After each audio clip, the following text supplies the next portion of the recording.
कृषि दर्शन।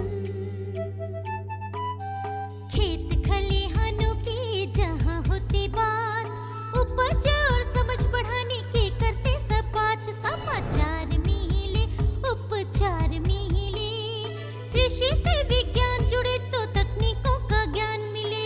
खेतों की तस्वीरों में हरियाली का रंग भरे, किसानों की तकदीरों में खुशहाली का संग रहे।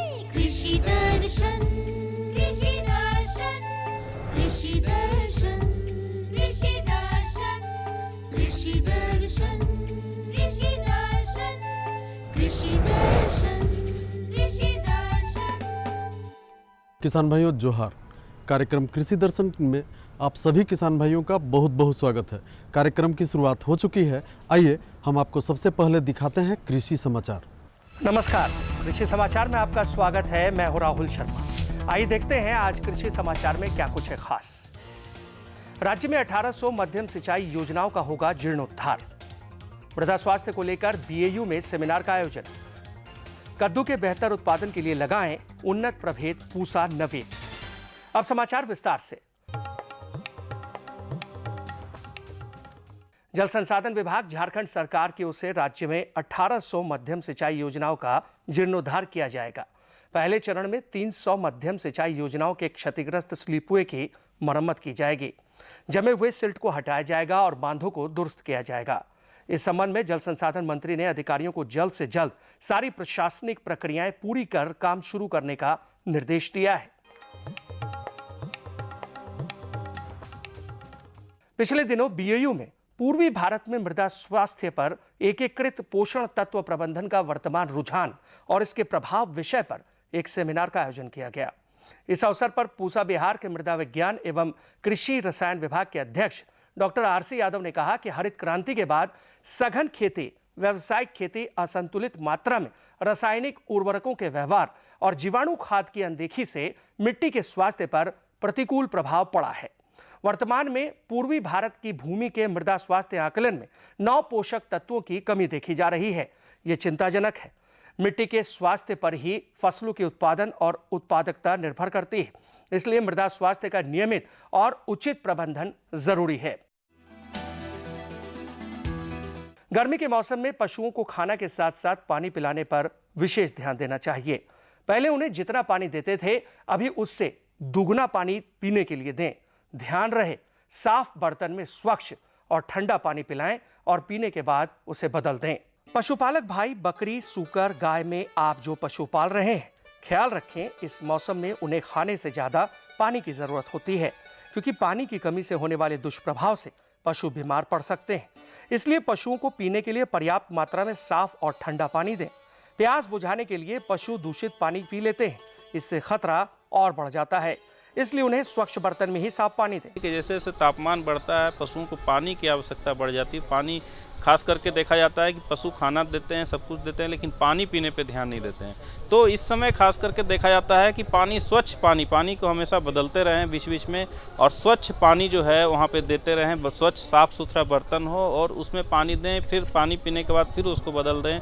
और पानी कोशिश करें कि थोड़ा सा ठंडा हो, जिससे कि हमारे पशु जो है उसको पानी अच्छी से पिए। खास करके तापमान जब बढ़ता है तो पशु जो है 1.5 गुना या 2 गुना पानी पीने लगता है, और ये जब पानी पीता है तो शरीर से जो पानी की कमी होती है उससे इसका बचाव हो सकता है। उससे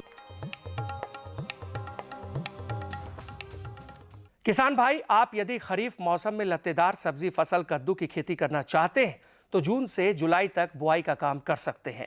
झारखंड में कद्दू के बेहतर उत्पादन के लिए उन्नत प्रभेद पूसा नवीन या अर्का बहार लगाएं।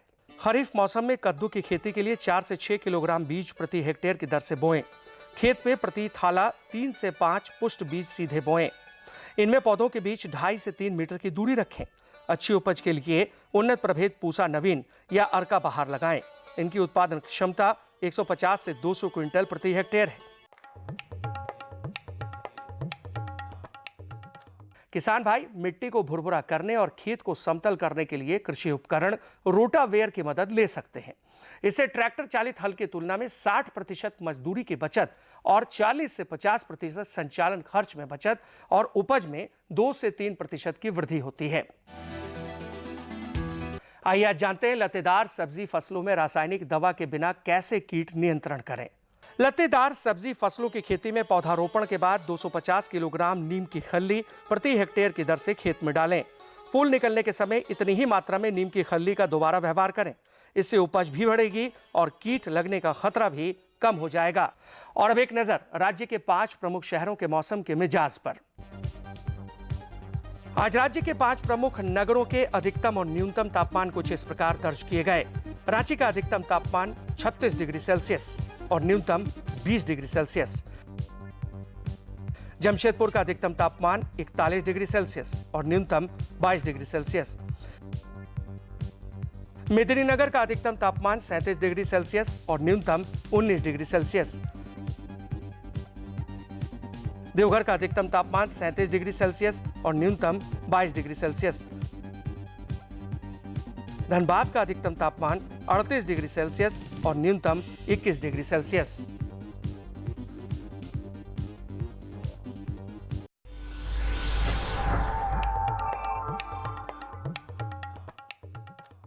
और अब मंडी भाव में आइए नजर डालते हैं अनाजों के भाव पर। आज कृषि उत्पाद बाजार समिति रांची में विभिन्न खाद्यान्नों के थोक भाव कुछ इस प्रकार दर्ज किए गए। चावल मोटा 1900 रुपए से 2350 रुपए, चावल मध्यम 2375 रुपए से 2900 रुपए, चावल उत्तम 3800 रुपए से 6000 रुपए, गेहूं 2100 रुपए से 2800 रुपए, चना 6000 रुपए से 6500 रुपए, दाल अरहर 6300 रुपए से 6800 रुपए, दाल मसूर 5400 रुपए से 5800 रुपए, दाल चना 6800 रुपए से 7200 रुपए, सरसों तेल 9550 रुपए से 10800 रुपए, चीनी 4080 रुपए से 4300 रुपए, आलू 300 रुपए से 700 रुपए और प्याज 800 रुपए से 1100 रुपए प्रति क्विंटल रहा। कृषि समाचार में आज फिलहाल इतना ही। अगले अंक पे फिर होगी मुलाकात कुछ ताजा तरीन खबरों के साथ। तब तक के लिए दीजिए इजाजत। नमस्कार, जोहार। किसान भाइयों, अभी आप देख रहे थे कृषि समाचार। इसमें आपने ली कृषि से संबंधित तमाम जानकारी, मौसम के मिजाज से भी अवगत हुए और मंडी के भाव को भी आपने अच्छी तरह से जाना। यहाँ लेंगे हम एक छोटा सा विराम, कहीं जाइएगा नहीं। हम यूं गए और यूं आए।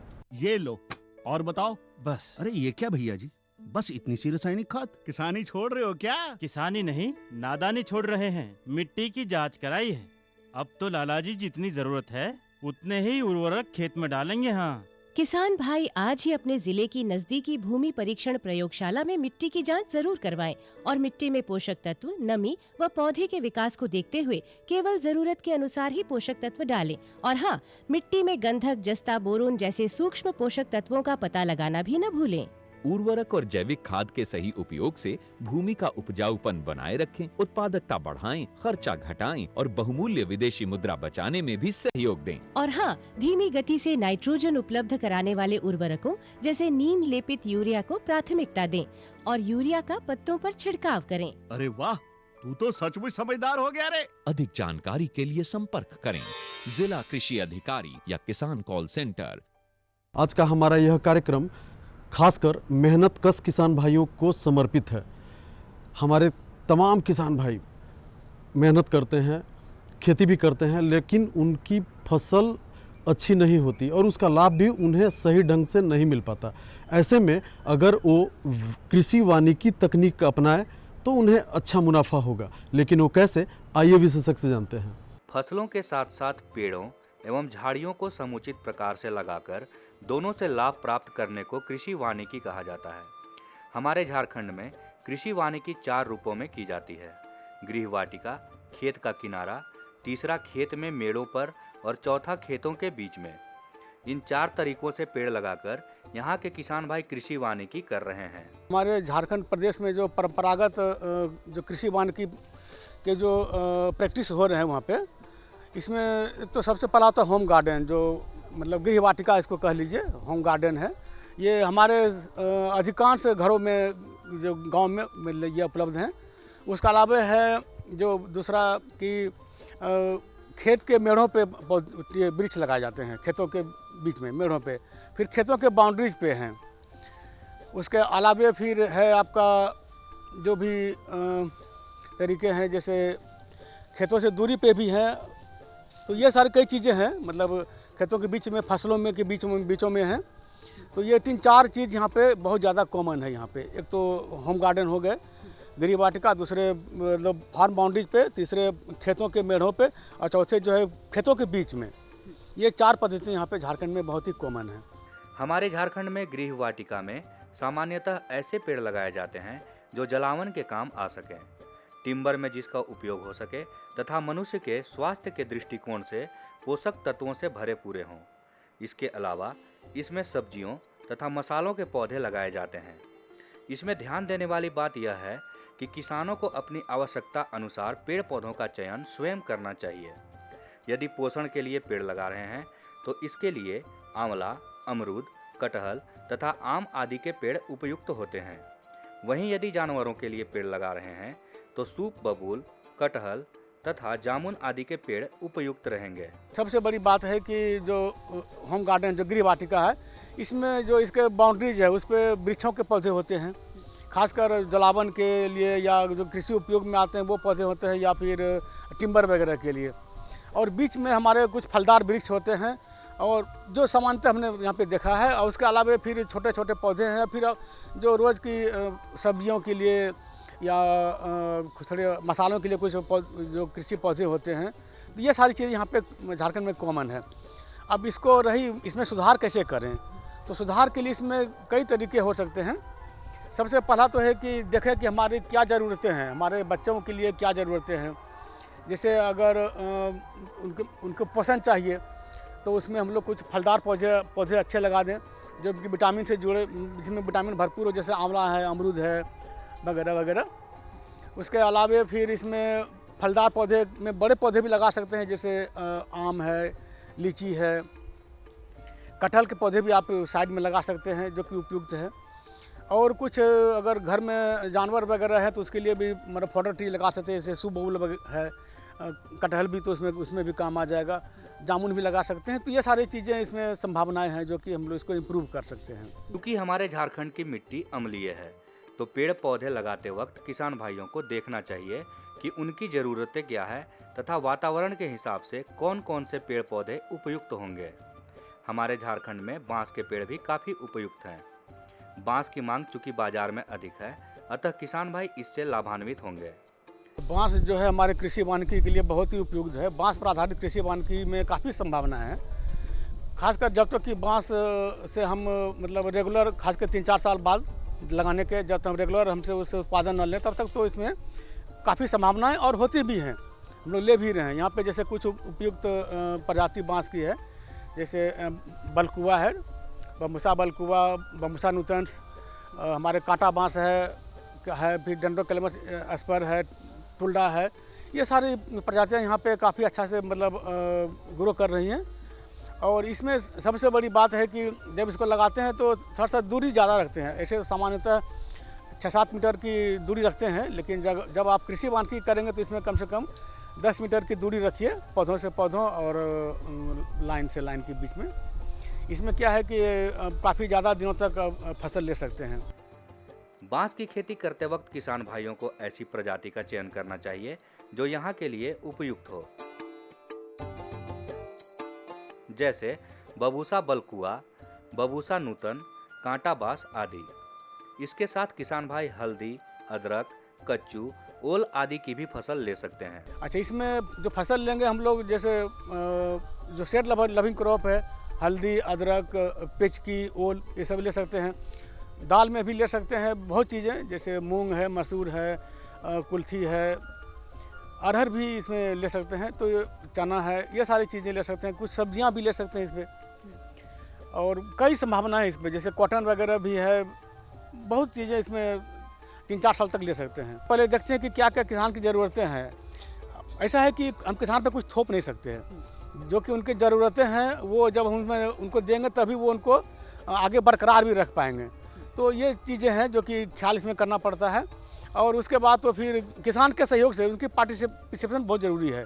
हम अपने मन से कोई भी चीज़ किसानों पर थोप नहीं सकते, और वो थोप देंगे तो ज़्यादा दिनों तक वो चलेगा नहीं। इसलिए जो चीज़ है और जो भी चीज़ हो वो प्रोडक्टिव हो, सस्टेनेबल हो, मतलब टिकाऊ हो। तीसरा जो है कि किसान हमारा एडॉप्ट कर सके। ये 3 चीज़ें जो है कृषि वानिकी के प्रबंधन के लिए बहुत ज़रूरी हैं। इस तरह से जरूरत के हिसाब से पेड़ पौधों का चयन कर किसान भाई कृषि वानिकी कर अपने लाभ को बढ़ा सकते हैं। किसान भाइयों, हम उम्मीद करते हैं कि यह जानकारी आपको बहुत अच्छी लगी होगी और कृषि वानिकी तकनीक अपना के आप बहुत लाभान्वित भी होने वाले हैं। यहाँ भी वक्त हो चला है एक छोटे से विराम का, कहीं जाइएगा नहीं, हम यूं गए और यूं आए।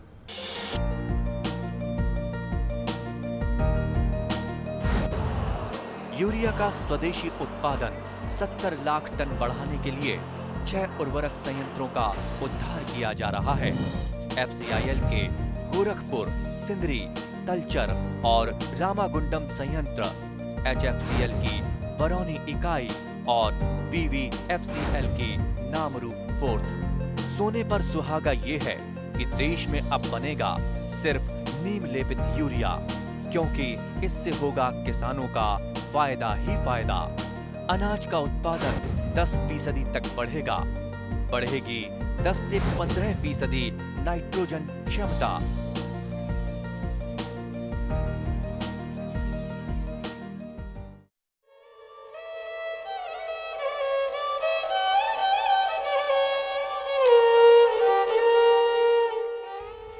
माय माटी, क्या हो गया है तुझे? न सेवा में कमी, न खाद पानी में कमी, फिर ये उपज में कमी क्यों? गंगा, ए गंगा, तुम्हारी माँ की तबीयत बहुत ज्यादा खराब है। माँ की तबीयत खराब है? हाँ, और मैंने डॉक्टर को भी बुला लिया है। अच्छा चलो चलो। हाँ चलो। माँ बेटा, आपको क्या हो गया है माँ?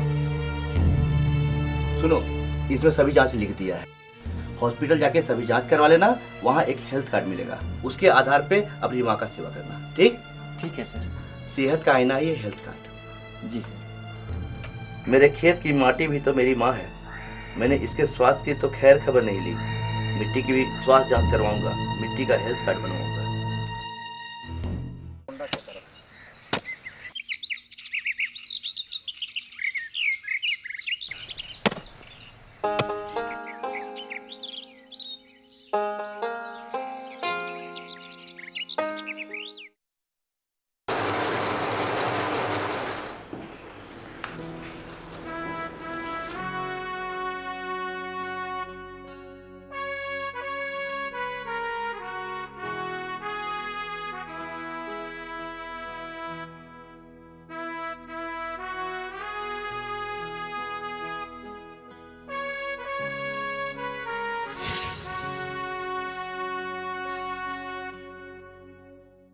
हमारे तमाम किसान भाई बहुत सारी फसल एक साथ लगाते हैं, लेकिन अगर हम समेकित कृषि प्रणाली के तहत लत्तेदार सब्जियों की खेती करें तो बहुत लाभ होने वाला है। लेकिन वो कैसे और इसके लिए किन बातों का ध्यान रखना चाहिए, आइए हमें विशेषज्ञ से जानते हैं।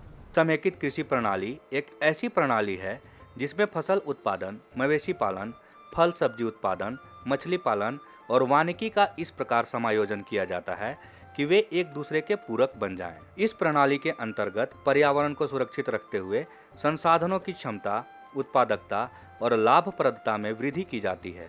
इससे कृषि लागत में कमी आने के साथ उत्पादन में वृद्धि होती है। जिस तरह से हमारी जनसंख्या बढ़ती जा रही है और हमारे पास खेती योग्य भूमि उतनी ही है, ऐसे में समेकित कृषि की उपयोगिता बढ़ जाती है। समेकित कृषि में लत्तेदार सब्जियों की खेती कर हम अपनी भूमि का पूरा उपयोग कर सकते हैं तथा इसके साथ विभिन्न फसलें ले सकते हैं। देखिए, हमारी ज़मीन जैसे जितनी थी, जैसा कि मैं बताऊँ, उतनी ही है। अब हम ज़मीन पे मान लीजिए साग लगाते हैं, तो साग लगाते हैं तो 6 इंच, 7 इंच, 10 इंच तक ही ऊंचा होगा।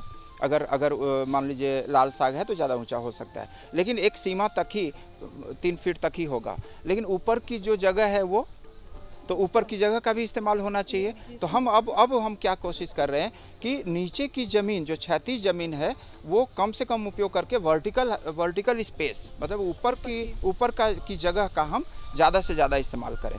तो इसमें बहुत अच्छा रोल अदा करता है आपका लत्तेदार सब्जियाँ के पौधे।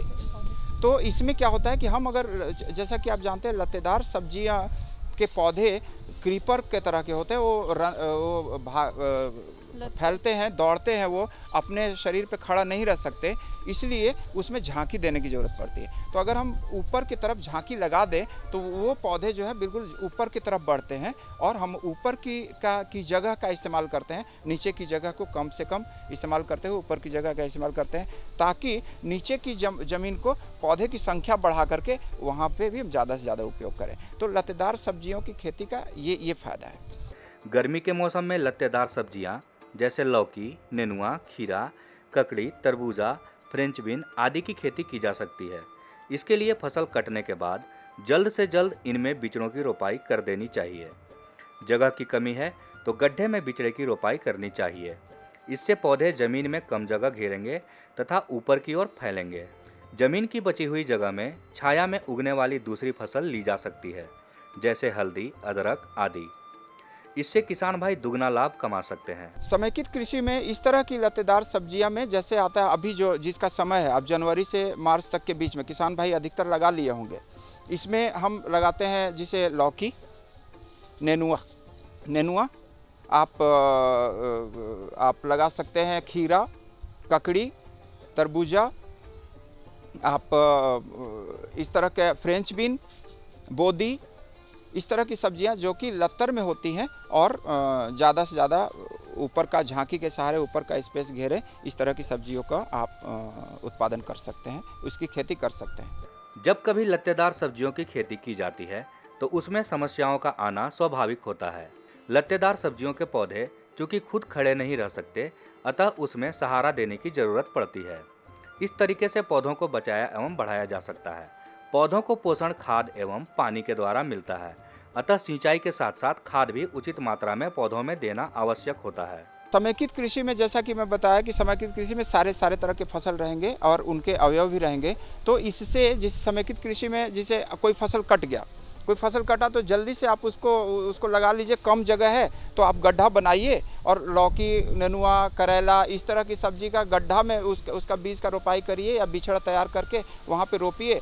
कम से कम जगह में ऊपर का जगह को आप घेरिए। इस तरह से आप सब्जी का कम जगह को घेरते हुए, ज़मीन की जगह को कम घेरते हुए आप ऊपर की जगह को अपनाते हुए ज़्यादा से ज़्यादा फल ले सकते हैं। तो किसान भाइयों को समेकित कृषि में सब्जी तो कैश क्रॉप है, नकदी फसल है, तो नकदी फसल आपको कम ज़मीन को घेर करके ऊपर की ज़्यादा से ज़्यादा जगह को लेकर के ज़्यादा से ज़्यादा फल मिलता है, तो स्वाभाविक है किसान भाइयों को ज़्यादा से ज़्यादा लाभ होगा। तो समेकित कृषि में इसका ध्यान रखते हैं। दूसरी बात कि लतेदार सब्जियां लगाने का ये फ़ायदा होता है कि बीच में थोड़ी सी जगह अगर खाली हो गई है तो लतेदार सब्जी लगा दिया, ऊपर की जगह लेंगे। इसकी सिंचाई के लिए टपक सिंचाई का इस्तेमाल बेहतर होता है। इससे किसान भाई न सिर्फ पानी पौधों तक पहुंचाते हैं, बल्कि इसके द्वारा खाद भी पौधों तक पहुंचाते हैं। कीड़ों का प्रकोप होने से पहले दवा का छिड़काव भी इस विधि से किया जा सकता है। इससे गुणवत्तापूर्ण लत्तेदार सब्जियों की फसलें होती हैं। चूँकि व्यावसायिक कृषि है तो हम चाहते हैं कि कम से कम खर्च हो और ज़्यादा से ज़्यादा हमको फ़ायदा मिले। तो कम से कम खर्च में पानी भी एक बहुत अच्छा संसाधन है और खाद भी बहुत अच्छा संसाधन है। तो पानी में हम कोशिश करते हैं कि बल्कि ड्रिप इरिगेशन, टपक सिंचाई प्रणाली का उपयोग हो। परमानेंट स्ट्रक्चर हम लगा दे रहे हैं उसको शेड के लिए, सपोर्ट देने के लिए। तो निश्चित रूप से वो टपक सिंचाई प्रणाली से करें। उससे फ़ायदा ये है कि मुख्य खाद है जो ज़्यादा मात्रा में चाहिए, नाइट्रोजन, फास्फोरस, माइक्रो न्यूट्रिएंट हम लोग बोलते हैं। लेकिन माइक्रो न्यूट्रिएंट जो कम मात्रा में चाहिए, लेकिन ज़रूरत उतनी ही है, महत्वपूर्ण उतना ही है, तो कम मात्रा में चाहिए। उसके लिए हम लिक्विड खाद के रूप में भी पानी के साथ भी हम उसकी सिंचाई कर देते हैं। सिंचाई के साथ भी हम उसको दे देते हैं, या स्प्रे करना हो, ये सब के लिए आसानी होगी। व्यावसायिक खेती करनी है तो हमको देखना होगा कि कोई रोग बीमारी, कीड़े तो नहीं लग रहे। अगर इसकी संभावना हो, इससे पहले हम निश्चित रूप से इससे पहले हम पानी का छिड़काव करते हैं। हो सके तो नीम से बना कीड़े मारने की दवा या रोग मारने की दवा हम लोग लेते हैं, जैसे निमिसाइड आता है, नेमाक्लोर आता है, या गाय का पेशाब वगैरह में सड़ा करके हम लोग उसको बनाते हैं। इस तरह की हम व्यवस्था करते हैं तो बहुत अच्छा, बहुत गुणवत्तापूर्ण हम लतेदार सब्जी फल ले पाते हैं। इस तरह से समेकित कृषि में लत्तेदार सब्जियों की खेती कर किसान भाई कम जगह में विभिन्न फसलें ले सकते हैं और अपनी आमदनी को बढ़ा सकते हैं। घड़ी की टिक टिक यह इशारा कर रही है कि आपसे विदा लेने का समय आ गया है।